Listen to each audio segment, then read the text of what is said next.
ஸ்ரீவாரி வருடாந்தர பிரம்மோற்சவம். சிம்ம வாகனம்.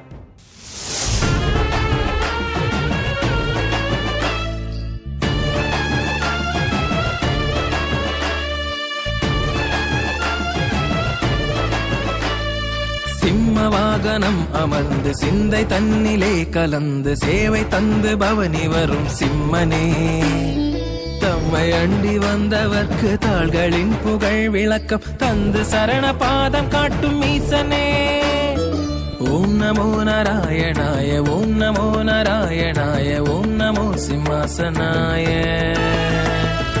ஓம் நமோ நாராயணாய, ஓம் நமோ நாராயணாய, ஓம் நமோ சிம்மாசனாய. சிம்ம வாகனம் செப்டம்பர் 26ஆம் தேதி காலை 8 மணிக்கு திருமலையிலிருந்து நேரடி ஒளிபரப்பு. காணத் தவறாதீர்கள்.